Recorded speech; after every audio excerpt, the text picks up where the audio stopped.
नमस्कार, good morning, सुप्रभात। और आज हमारी तैयारी है आशा वर्कर के ट्रेनिंग प्रोग्राम की। आज हमारी जाखंडधार ब्लॉक की जो आयुष्मान आरोग्य मंदिर है वहाँ की आशाओं की जो है रिफ्रेशर ट्रेनिंग होनी है। और जो रिफ्रेशर ट्रेनिंग है उसका वेन्यू है सेल्फी पॉइंट होटल। तो आज जो है हम आपको दिखाएंगे कि भाई हमारे रिफ्रेशर ट्रेनिंग में क्या क्या होगा। अब थोड़ी देर में तैयार होते हैं, अभी थोड़ा यही तैयारी चल रही है जो उनको ट्रेनिंग में जो जानकारियां देनी है आशा वर्कर्स को। तो चलो मिलते हैं। तो वहाँ पहुँचे हैं selfie point hotel and restaurant Jakhanidhar में। यहाँ पर जो है आशाओं का प्रशिक्षण जो रिफ्रेशर प्रोग्राम वो संपन्न होना है। और ये सामने जो है पीपल डाली ब्रिज, और ये पीपल डाली में ही स्थित है selfie point hotel and restaurant. तो जो हमारा वेन्यू है उस छत में है जहाँ पर कि आशाओं के प्रशिक्षण की व्यवस्था की गई है। तो चलिए चलते हैं।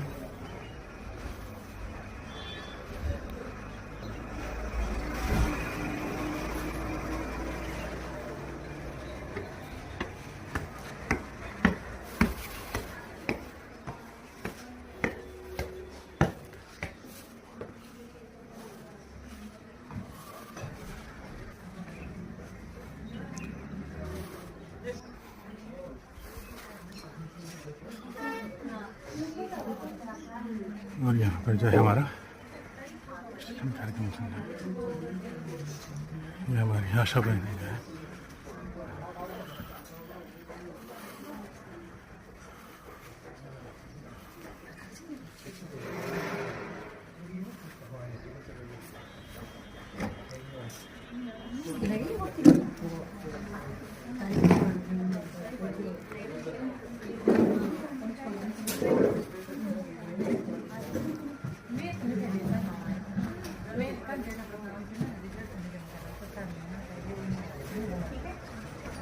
चेन लगा दे।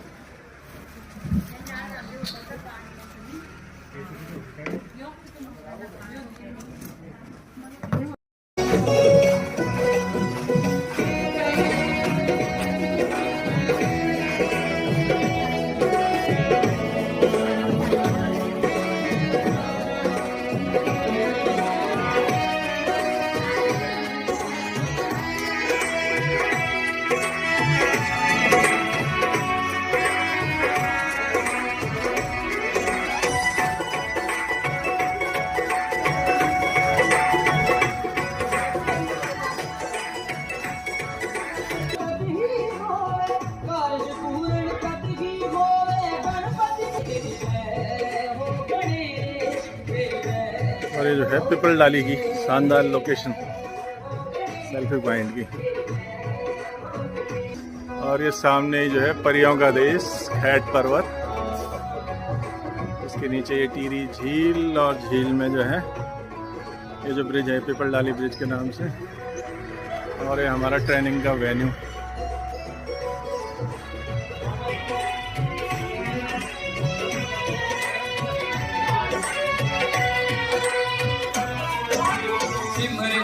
तेरा ध्यान यश गावे।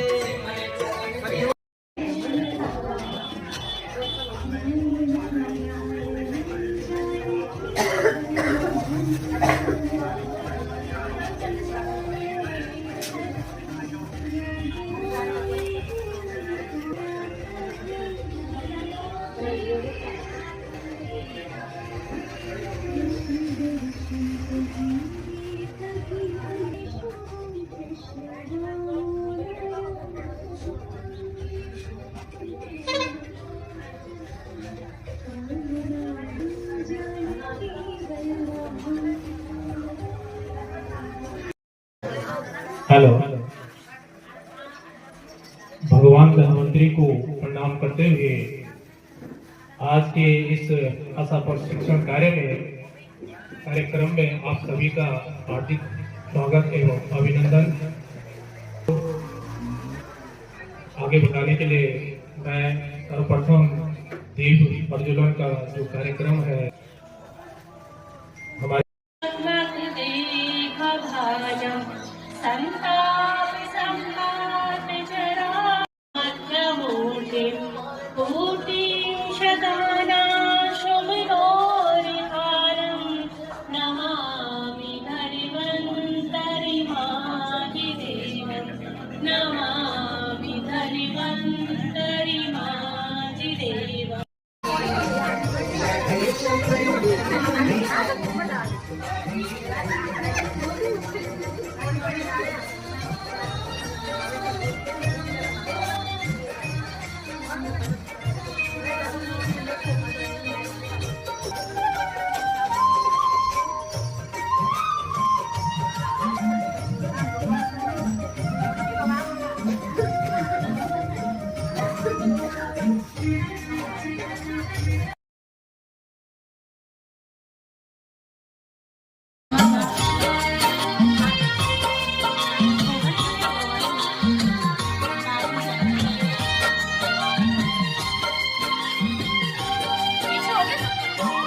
कोई नहीं, आगे से देवभूमि मातृभूमि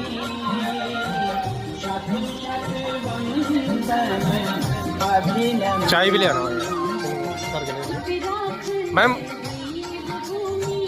यहाँ पर उपस्थित समस्त जो यहाँ आज का जो मुख्य आकर्षण है और जिनके लिए रिफ्रेशर ट्रेनिंग रखी गई है, यहाँ पर उपस्थित हमारी सभी आशा वर्कर्स जो है, आप लोगों का बहुत बहुत स्वागत है। और ये जो जैसे आपने देखा है पूर्व के समय में भी होता है कि साल भर में हम एक रिफ्रेशर ट्रेनिंग करते हैं आप लोगों की। उसका उद्देश्य यही होता है कि जो हमारे आने वाले नए प्रोग्राम हैं उनके बारे में आपको जानकारी दे सकें, और जो प्रोग्राम हमारे भी चल रहे हैं उनको लेकर जो है आपको कोई अगर समस्या हो या कोई आपकी कोई क्वेरी हो तो उनको जो है हम दूर कर सकें। तो यही इन प्रोग्रामों का उद्देश्य रहता है। और इस क्रम में जैसे मैं वैसे तो अब क्योंकि आप लोगों को हमारे आयुष्मान आरोग्य मंदिरों से जुड़े हुए लगभग 3 साल होने वाले हैं, तो बहुत कुछ तो आपको जानकारी हो ही गई है। और अब तो मुझे लगता है कि वात पित्त कफ तो सबको समझ में आ गया होगा। आ जाता है सबके समझ में, जो 3 दोष जो आयुर्वेद के हैं सबको समझ में आ जाते हैं। और वैसे भी तो देखिए ये तो हमारे वैसे भी जो है हमारे व्यवहारिक जीवन में चीजें पहले से ही थी, है ना। वात पित्त कफ तो लगभग मुझे लगता है जितने पुराने लोग हैं उनके मुंह से आप सुनते रहते होंगे। तो जो त्रिदोष हैं वही हमारी आयुष चिकित्सा का मुख्य आधार है। तो इन वात पित्त कफ और इन सब त्रिदोषों से आपका परिचय है ना। और जो है जो आयुर्वेद के जो छोटे जो वैसे सिद्धांत थे वो भी हमने पिछले 2 सालों में जो ट्रेनिंग हुई है वो क्लियर करे हैं आपको। और इसमें जैसे आपने बहुत सारे शब्द सुने होंगे, हमारी दिनचर्या, ऋतुचर्या, है ना, ये सब चीजें आ जाती हैं आप लोगों के समझ में। दिनचर्या है ना, दिनचर्या मतलब जो डे शेड्यूल होता है आपका सुबह उठने से लेकर रात को सोने तक का, है ना। ये समय समय पर जो है हम जो कैंप करते हैं या आप लोगों की जो पहले जो ट्रेनिंग हुई है उसमें हमने समझाया था कि ब्रह्म मुहूर्त में उठने का क्या है, उसके बाद दम धावन या दिन भर आदमी की क्या एक्टिविटी होनी चाहिए। और यही स्तंभ है स्वस्थ जीवन का, है ना, जो हमें ये प्रोग्राम जो मतलब आशाओं को जोड़ा गया और जो आयुष्मान आरोग्य मंदिरों की जो परिकल्पना है वो इन्हीं सिद्धांतों को लेके है।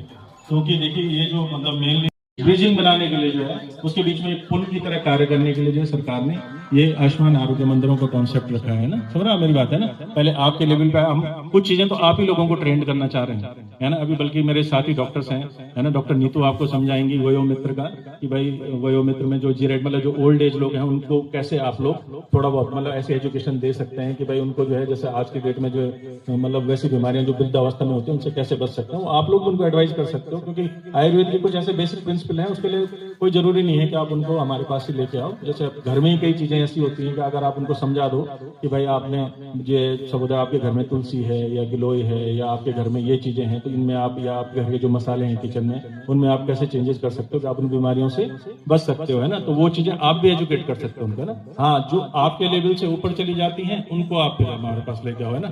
और फिर हम देखेंगे अगर जो हमारी फैसिलिटी में जो चीजें ट्रीट होंगी हम उसको ट्रीट करेंगे। क्योंकि अब हर आयुष्मान आरोग्य मंदिर में सरकार ने बहुत सारी सुविधाएं कर दी है। आपका शुगर की स्क्रीनिंग हो रही है, कई बेसिक टेस्ट भी हो रहे हैं ना।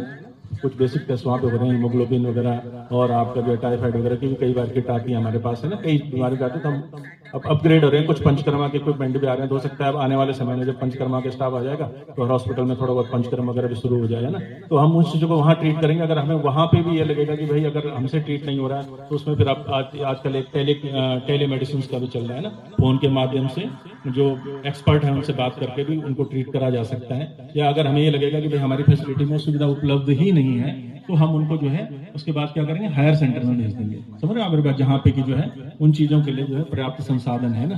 फिर उसके बाद ऐसा नहीं कि हायर सेंटर में भेजने के बाद हमारी भूमिका खत्म नहीं होती है ना, फिर हायर सेंटर वालों का और हमारा कम्युनिकेशन होगा एसडब्ल्यूसी का, जब उस चीज को कंट्रोल कर लेंगे उसके बाद वो मॉनिटरिंग के लिए फिर हमें बोलेंगे, ठीक है, जो मतलब आयुष्मान आरोग्य मंदिर में स्टाफ है। उसके बाद जब हमारे पास आ जाएगा हम मॉनिटर करेंगे, तो उसके बाद हम जब हम उसको एक ट्रीटमेंट पे ले आएंगे तो उसके बाद आपको बोलेंगे कि आपको उसका क्या लेना है, फॉलो अप लेना है कि भाई अगर उसको कोई मेडिसिन हमने प्रिस्क्राइब करी है तो वो टाइम पे उसको खा रहा है कि नहीं खा रहा है, कोई अगर उसको टेस्ट बोले गए हैं तो उस समय पे उनको करवा रहा है कि नहीं करवा रहा है। तो थोड़ा ये जिम्मेदारी इलेक्ट्रिशियन को बढ़ाने का काम करती है, शतावरी वगैरह बहुत सारी मेडिसिन ऐसी, ठीक है, तो वो मेडिसिन हम उनको प्रिस्क्राइब कर सकते हैं और उनका कोई साइड इफेक्ट नहीं, सारी नेचुरल चीजें हैं ना। और कुछ चीजें ऐसे बता सकते हैं जो लैक्टेशन वगैरह जो है उनका बढ़े, ये सब चीजें हो, ठीक है ना। और उसके अलावा जो है समय समय हमारे पास जैसे वेट मशीनें वगैरह कोई इक्विपमेंट आ गए हैं तो बच्चे का जैसे वेट वगैरह ये सब मेजर कर सकते हैं, ठीक है, तो थोड़ा आपने ये ध्यान रखना है, ठीक है।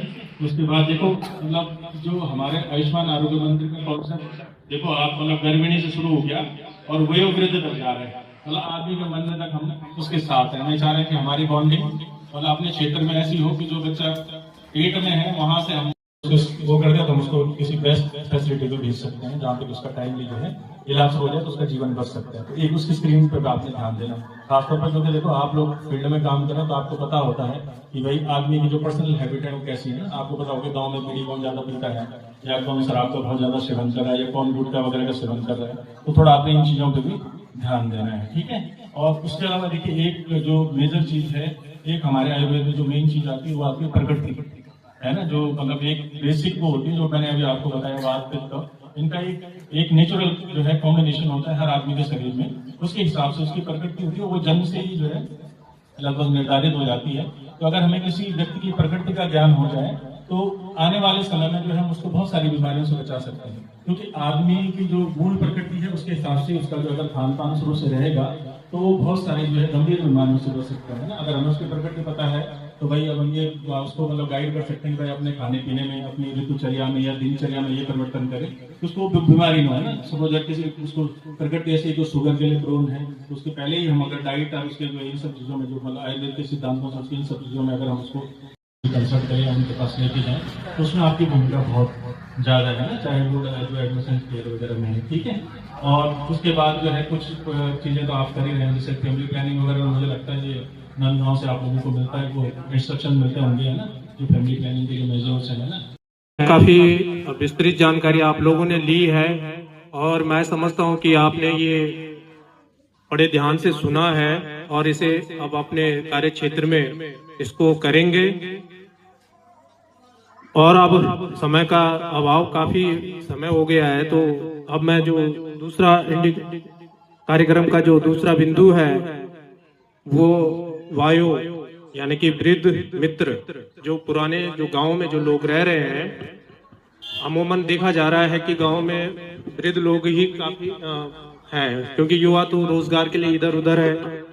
तो जो ये आयुष प्रोग्राम वायु वृद्ध लोगों के लिए है उसके बारे में हमारे बीच में डॉक्टर नीतू गोस्वामी मैम इस बिंदु पर चर्चा करेंगे और आपको इसके बारे में बताएंगे। तो आदरणीय डॉक्टर गोस्वामी मैम। आप सभी को मेरा नमस्कार। मैं डॉक्टर नीतू गोस्वामी आप लोगों के सामने वृद्धजनों के लिए, वृद्धजनों के स्वास्थ्य को ध्यान में रखते हुए जो एक नया प्रोग्राम चलाया है वयोमित्र, उसके उस सब्जेक्ट में आप लोगों को थोड़ा नॉलेज देना चाहूंगी।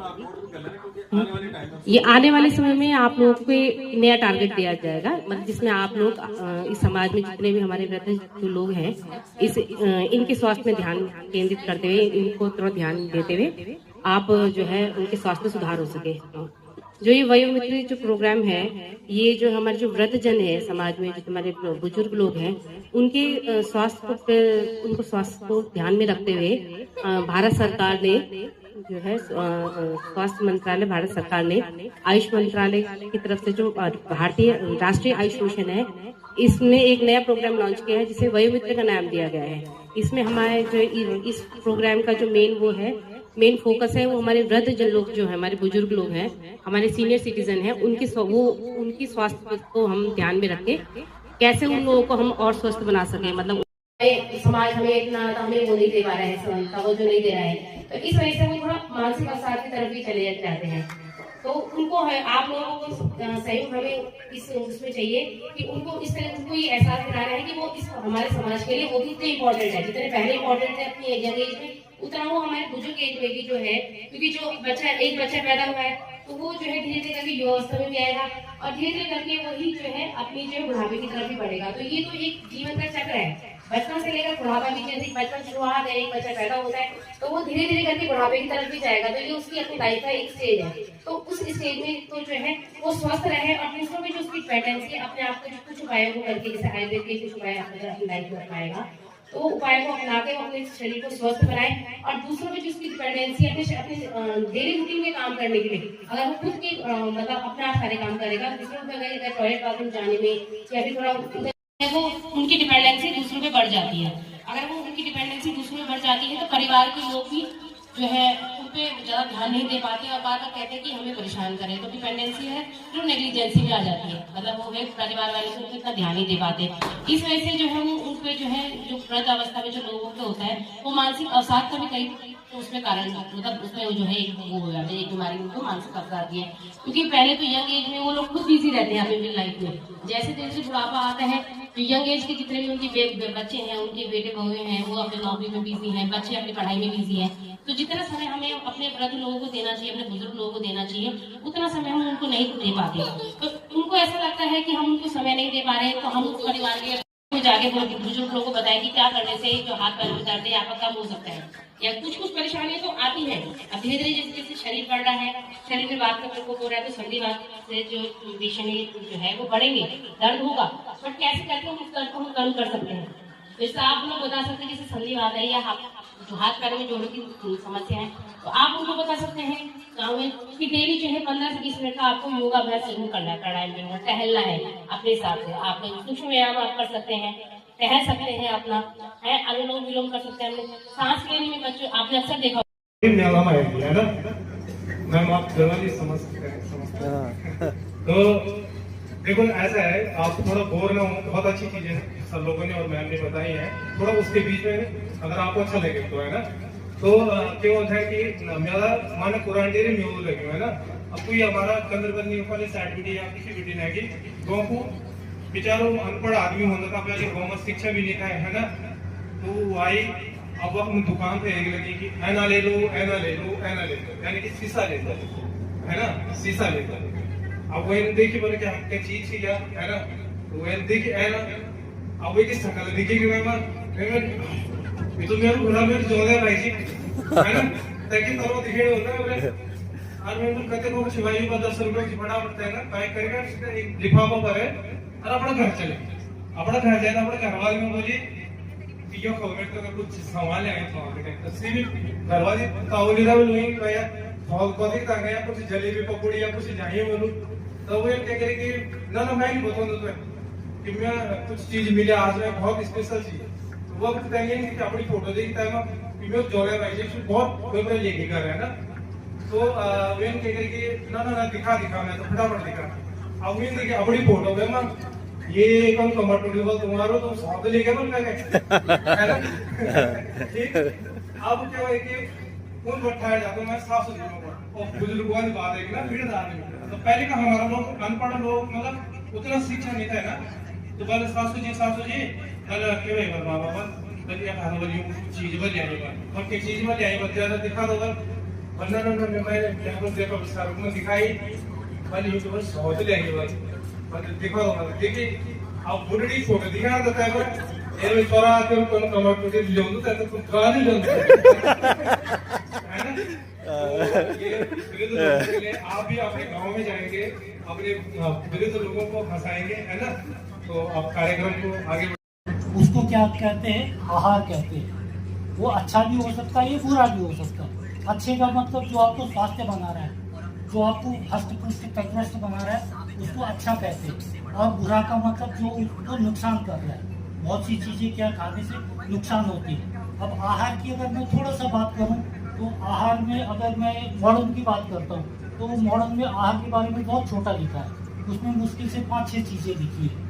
आपका protein, carbohydrate, vitamin, minerals, fat और वाटर, पानी, बस इसी के बारे में। और अच्छी बात है कि आजकल उन्होंने भी अच्छे अच्छे हॉस्पिटलों में डाइटिशियन बिठा दिए, वो भी आहार पे बहुत ध्यान देने लग गए। लेकिन आयुर्वेद एक ऐसा शास्त्र है जो कहता है कि आप बीमार, ये तीनों बीमारी क्या हमारे गलत आहार विहार से होती है। आदमी कहते हैं ग्रीस खत्म होगी जी, कहाँ से खत्म होगी?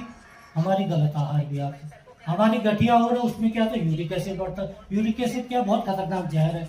वो क्या तो बॉडी में डिपॉजिट होने लग जाता है, आपके छोटे छोटे अंगों में, छोटे छोटे जोड़ों में क्या इकट्ठे होने लग जाता है, तो गठिया की उत्पत्ति होती है। तो अगर आपको इन सब से बचना है तो आपको रास्ता आयुर्वेद से जाता है। इसलिए आयुर्वेद को छोटा मत समझना। और अच्छी बात है, आयुर्वेद में बहुत बड़ी बात है, धर्म, अर्थ, काम और मोक्ष। क्योंकि आयुर्वेद का ये छोटी सी, अब आहार की बात करता हूँ भाई, यहाँ तो प्रोटीन, आपको मॉडर्न के हिसाब से प्रोटीन, कार्बोहाइड्रेट, विटामिन, इसमें फंस गए। लेकिन आप ये क्यों भूल रहे हैं, हमारे ऐसे भी ऋषि है कि जो आज भी डीएम से परमिशन लेते, जब बद्रीनाथ केदारनाथ के कबाड़ बंद हो जाते वहाँ वो परमिशन लेते और उस -14 टेम्परेचर में जीते हैं, वहाँ तपस्या करते। तो आप सोचो उनको क्यों डेफिशिएंसी नहीं हो रही उसकी, विटामिन की, प्रोटीन की, कार्बोहाइड्रेट की। हाँ, वही बीमारी होती है। और सबसे बड़ी बात है कि प्रकृति में सब जड़ी बूटी वही दे रही है आयुर्वेद में। आपको आवश्यकता नहीं कि अमेरिका से कोई चीज़ मंगाने की, वो तो आजकल ट्रांसपोर्टेशन इतना हो गया कि वहाँ जो अवेलेबल होता है हम उसको मंगाए, उसकी बिल्कुल भी आवश्यकता नहीं। आपके आसपास सब कुछ है, बस थोड़ा सा जागरूक होने की, समझने की। जैसे हमारे पास अब बात रोगों की बात करते मेथी दाना हमारे पास है, बात रोगों की बात करते लहसुन हमारे पास है, बात रोगों की बात करते हल्दी हमारे पास है। अब हल्दी में कितनी बड़ी चीज़ है, हल्दी में एक तत्व पाया जाता कर्क्यूमिन। कर्क्यूमिन इतना अच्छी चीज़ है कि जो सबसे बड़ी बीमारी है कैंसर, उसको ठीक करती है।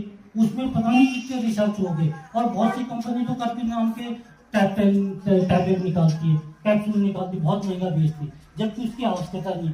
भाई उनको बोलो जोड़ों के दर्द, घुटनों के दर्द में आप सिंपल सा भैया हल्दी का खा लो, सुबह शाम एक चम्मच, जैसी मर्जी से खा लो, दूध के साथ खा लो, पानी के साथ खा लो, वैसी खा लो, कच्ची मिर्ची वैसी खा लो, आपको कैंसर तक नहीं होगा। तो सबसे बड़ी बीमारी कहानी सुनता तो मुझे बड़ा दुख भी होता है कि वाकई में आदमी कितने साल से परेशान होता जा रहा है, कितनी बड़ी बड़ी बीमारी है, इलाज नहीं है।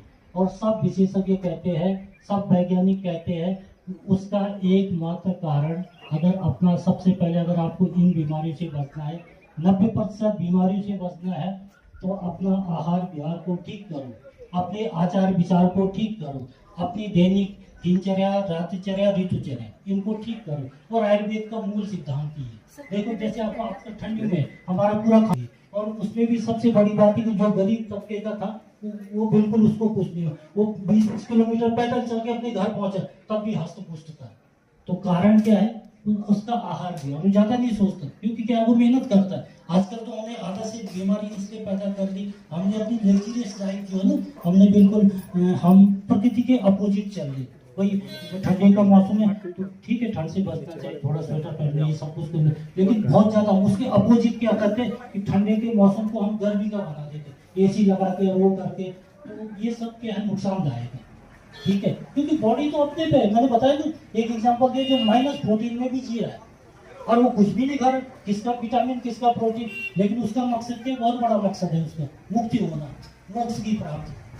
लेकिन हम लोगों का इतना मकसद नहीं है, लेकिन हम थोड़ा बहुत तो परोपकार कर ही सकते। तो इसलिए मेरा बोलने का मतलब है कि आप कुछ मत करो, आहार विहार, आचार विचार, दैनिक दिनचर्या, रात्रिचर्या, ऋतुचर्या, बस इसके बारे में थोड़ा सा लोगों को जागरूक कर लो, थोड़ा सा हर्ब की जानकारी दे दो, लहसुन के बारे में, हल्दी के बारे में, धनिया के बारे में, जीरा के बारे में, तो आपकी 90% कभी कभी देखता सुपर सर पकड़ के बैठता हूँ, 10 विशेषज्ञ 1000 1500 100 रुपये फीस दे रहे। उन्होंने क्या कि आपका शुगर क्या 500 mg में कंट्रोल हो रहा है, आपको पता ही नहीं चला उसके कब 2 ग्राम लिख दिया, 500 से 1000 mg से कब वो 2 ग्राम पे पहुंच गया, आपको पता है। और मरीज खुश हो, नहीं मेरा तो बिल्कुल ठीक है। अब क्या करूँ, उनको क्या समझा, वहाँ बोलूँगा तो सुपर विशेषज्ञ की वो बात मानेगा, लेकिन फिर भी हम समझाते कि भैया देख ले तेरी डोज बच रही, ये गलत फहमी। अगर तो आयुर्वेद की दवाई खाता है, मेथी दाना पीता है, दवाई खाता है, ये सब कुछ खाता है, तो देख ले मानो तो दवाई भी खा रहा है ना, तो कोई बात नहीं, तेरा बड़ा भी तब भी फायदेमंद है। तेरी किडनी कब चली जाए, हार्ट की प्रॉब्लम कब हो जाए, कुछ पता नहीं। इसलिए आप लोगों को इस समय जो मेरा टॉपिक है, आप लोगों का एक लाइन में ये प्रोग्राम है कि लोगों को बताना कि पेन किलर खाने से कैसे बचना है। घर के नुस्खों से लेके हमारे जो आयुर्वेद का पंचकर्मा का है, हमारे जो आयुर्वेद की से आगे जहां और भी है, अभी इम्तिहान और भी है, जोश से भरकर आओ इस सफर में, क्योंकि अभी कई मुकाम बाकी हैं। हमने इस आयुर्वेद को आपके द्वारा, क्योंकि सबसे मुझे लगता है कि आप हमारे साथ अगर टीम में जो एक अच्छे तरीके से कार्य करें। तिथि महोदय हैं, अभी मैंने इससे पहले कहा था कि उन्होंने स्वास्थ्य के साथ साथ शिक्षा को भी एक बच्चों को, काफी युवा लड़कों को एक अच्छे मुकाम तक उन्हें राह दिखाई है, और हमारे लोकल, हमारे क्षेत्र के हैं, काफी उत्कृष्ट कार्य उनके द्वारा किए जाते हैं सामाजिक। तो अब मैं आमंत्रित करूंगा आज के मुख्य अतिथि महोदय आदरणीय कैंतुरा सर से कि अपने मुखार बिंदु से यहाँ पर इस कार्यक्रम को शोभा बढ़ाएंगे। आदरणीय कैंतुरा सर। चिकित्सा अधिकारी डॉक्टर प्रशांत अंगाई जी, डॉक्टर मनमोहन लखेड़ा जी, डॉक्टर नीतू गोस्वामी जी, और यहाँ पर हमारी उपस्थित फार्मेसी अधिकारी श्रीमती वंदना और श्रीमती माधवी और श्री उदय जी को आप सुन ही रहे हैं। सबसे पहले तो ये कार्यक्रम अगर यहाँ पे ऑर्गेनाइज हुआ है भारत सरकार की ओर से, ये हमारे आयुष मिशन के तहत ये सब लोग आप भांति परिचित हैं। ये आयोजन क्यों किया जा रहा है और क्यों हम इस इतने दूर से आप लोग आए, गांव से आए, आप लोग हमारी आशा बहनें हैं, और आशा बहनें हमारी बहुत बड़ी रीड है।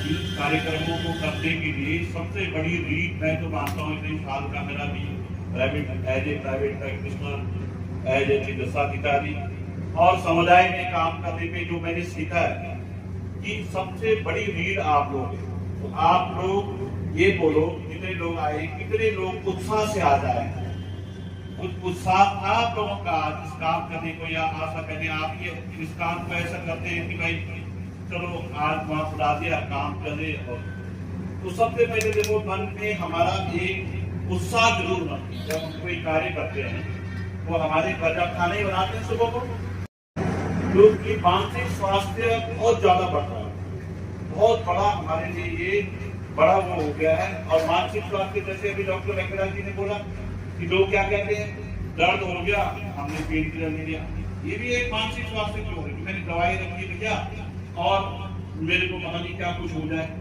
तो हम लोग क्या है, ये मानसिक स्वास्थ्य या मानसिक व्याधि से बचपन से ही हम लोग असुरक्षा की भावना से जूझ रहे हैं। आज जैसे हम जूझ रहे हैं कि हम बोलते हैं पहाड़ से हमारे गांव खाली हो रहे हैं। क्यों हो रहे हैं हमारे गांव? लोग कहते हैं, हम कम्युनिटी बात करते हैं, लोग कहते हैं इसलिए खाली हो रहे हैं साहब, यहाँ पे शिक्षा का कोई साधन नहीं है। दूसरा कहते हैं यहाँ पे स्वास्थ्य का कोई साधन नहीं।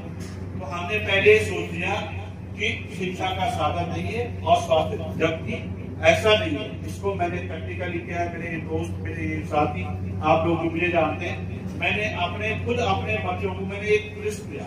मैं भी अपने बच्चों को देहरादून में पढ़ा सकता था, दिल्ली पढ़ा सकता था, मेरा दिल्ली पे घर है, लेकिन मैं खुद अपने को नहीं करा। मेरे पिता फार्मेसी अधिकारी वंदना मैम और हमारी मदन नेगी से फार्मेसी अधिकारी माधुरी मैम, और यहाँ पर उपस्थित हमारी सब जो है आशा वर्कर्स जितनी हैं, आप सब लोगों का जो है बहुत तहे दिल से मैं धन्यवाद देता हूँ कि आपने, मतलब मुझे अनुभूति हो रही है कि हमने एक सफल कार्यक्रम जो है यहाँ पर जो है सफल कार्यक्रम का संचालन किया है। और उम्मीद कर रहा हूँ कि जो भी यहाँ पर जानकारियाँ हमने आप लोगों को दी हैं, आप उन जानकारियों का जो है समुचित लाभ जो है, जो हम जिस क्षेत्र में आप कर रहे हैं, जो आपका जो एरिया है उस एरिया में जो है सभी लोगों को आप इसका समुचित लाभ देंगे। जैसे मैंने आपको बताया कि भाई हमारा जो इसका उद्देश्य है वो मतलब गर्भिणी स्त्री से शुरू होता है और गांव का जो सबसे बुजुर्ग व्यक्ति है उस तक है ना, तो सबकी तरफ ध्यान देना है ना, समझ रहे आप मेरी बात है ना। गर्भिणी स्त्रियों की परिचर्या में जो है उस पर भी ध्यान देना है, उसके बाद जब नियोनेट बच्चा जाता है उस पर भी ध्यान देना है, स्कूल जाने वाले विद्यार्थियों पर भी ध्यान देना है, और जो किशोरावस्था को प्राप्त हो रहे हैं जो बच्चे उन पर भी ध्यान देना है ना। और जो मिड एज हैं उनमें जैसे मैंने बताया आपको 30+ वाले हैं ना, उसमें जो स्क्रीनिंग है ये सब इन चीज़ों पे भी ध्यान देना है। और जो नए 2 प्रोग्राम हैं जिसका विस्तृत जानकारी आपको जो है डॉक्टर नीतू गोस्वामी ने दी, वयो मित्र प्रोग्राम हमारा आने वाला है, लॉन्च होने वाला है, उसका विस्तृत जानकारी उन्होंने आपको दी है। तो वयो मित्र में आपकी क्या भूमिका रहेगी वो मैडम ने आपको बहुत अच्छे से समझाया है। सेना देवी पांडे है, मैं ग्राम प्रसारी से, मेरा उपकेंद्र छेटी में है। आपको कैसा लगा प्रोग्राम, कैसा लगा आपको जो प्रोग्राम बहुत अच्छा। आप जानकारी वगैरह इन सब से संतुष्ट हैं? मैं अपने गांव में जो भी मुझे बहुत समझ में आया। चलो धन्यवाद। आशा कार्यकर्ती कमला देवी, ग्राम मलेकोट। और क्या सीखा आज आपने? शरीर में जो भी कोई मतलब दुख, बीमारियां या आयुर्वेदिक से जुड़ी हुई बातें जो हमारे समझ में आए वो हम अपने गांव में बूढ़े बुजुर्ग लोगों को समझा सकते हैं। बहुत सुंदर। रेणु जी, सॉरी, अच्छा हेमा, ग्राम सभा छेटी से आशा कार्यकर्ती है। जो आप लोगों ने हमें सिखाया बहुत अच्छा लगा। हम वो गाँव में जाके के सबको बताएंगे। श्रीमती रेणु देवी है, मैं ग्राम सभा नवाकोट से हूँ। मुझे जो भी समझ में आए मैं अपने गांव में बूढ़े लोगों से या अपने गांव के लोगों से, सभी लोगों से कहूँगी। बिल्कुल सही। नाम सविता कलिया, मैं ग्राम खंड से हूँ। एक परिवार है, ऐसे गांव को प्रोग्राम परिवार बहुत बनाना। अच्छा लगा और जो भी समझ में आए अपने गांव में बताऊंगी। बहुत सुंदर। मैं ग्राम सभा कुमारघाट से हूँ। सर आप लोगों का बहुत बहुत धन्यवाद साहब। सर आपने हमको जानकारी दी, ये जानकारी हम अपने गांव को बता सके। ताकि जब अगली बार ट्रेनिंग हो तो फिर स्कूल के सभी लोग बोले। सभी अतिथियों को मेरा नमस्ते। मेरा नाम निर्मला देवी है, मैं ग्राम कोटी खास से हूँ और मेरा उपकेंद्र जाखीदार है। और यहाँ पे जो भी मुझे सिखाया गया है मैं अपने गांव में जाके सबको बताऊंगी। और जो यहाँ पे हमको सिखाया जाता है वही हमारे सर जी भी हमको जाखीदार में सिखाते हैं। और मैं आशा करती हूँ मैं घर में जाके अपने बुजुर्गों को, पहले तो मैं अपने घर से ही शुरुआत करूँगी। मेरे घर में भी बुजुर्ग हैं, मेरी सासू जी, तो मैं उनसे शुरू करूँगी। सबसे पहले अपने परिवार से ही शुरू किया जाता है हर कार्य का, तो मैं घर में जाके शुरू करके और सबको बताऊंगी बुजुर्गों को कि उन्हें उनके साथ कैसा व्यवहार करना है और कैसे रहना है उनके साथ, उनकी बहू बेटियों को कहूँगी। यही मैंने सुना है और यही मैं अपने गांव में बताऊंगी सबको। मेरा नमस्ते। देवी है और मैं ग्राम सभा पेटक से हूँ और उपकेंद्र मेरा रतौली में है। और मैं ये कहना चाहती हूँ कि हमारे सर लोगों ने जो भी बोला है अच्छी बात सिखाई हमको यहाँ पे और अच्छी जानकारी दी है। और जैसे कि बताऊंगी कि महीने महीने में शुगर जांच और बीपी शुगर का टेस्ट भी करवाना है और सब लोगों को जानकारी दूंगी, अपनी माता बहनों को। धन्यवाद। बहुत सुंदर। मदन नेगी सर, मैंने जो भी यहाँ पे जो भी सुना यहाँ पे आगे जाके बड़े बुजुर्गों गांव वालों से सबसे बताऊंगी सर। खरोला है, मैं ग्राम सभा से हूँ। सबसे पहले तो आपसे मिली बहुत अच्छा लगा और जो कुछ भी यहाँ सुना अपने गाँव तक पहुँचाऊंगी। सर समस्त स्टाफ को मेरा तहे दिल से धन्यवाद और नमस्कार। तहे दिल से मेरा समस्त स्टाफ को धन्यवाद और तहे दिल से नमस्कार। सर हमें स्टूडेंट से काफ़ी अच्छी जानकारी मिली कि बुजुर्ग लोगों को किस तरह से देखभाल की ज़रूरत है और किस तरह से उपचार की ज़रूरत है। और वैसे तो थोड़ा बहुत जानकारी हमें कैंड्रा जी से और हमारे सर जफीरा जी मंगाई सर से। हम कोशिश करेंगे सर कि हम जो भी मतलब थोड़ा बहुत जो मरीज आते हैं हमारे पास या हमसे कुछ पूछते हैं हम उनको आपके पास लाने का प्रयास करेंगे सर। और इस कार्यक्रम को हम ये चाहते हैं कि और अच्छा चले और हम भी आगे आपके साथ आपके साथ मतलब हमेशा खड़े रहे और आप सहभागी बने।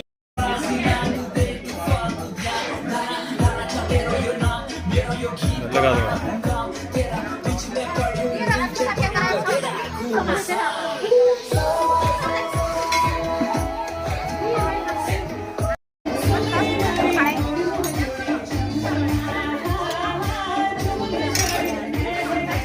रोटी और कर देना बोलो।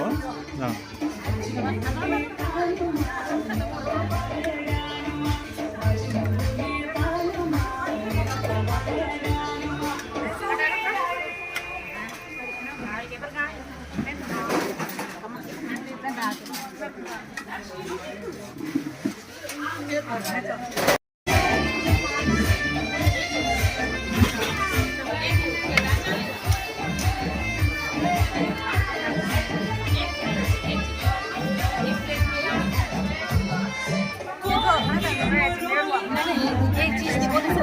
हाँ हाँ। मैं ऐसा बोलने वाली थी, चाउमीन बहुत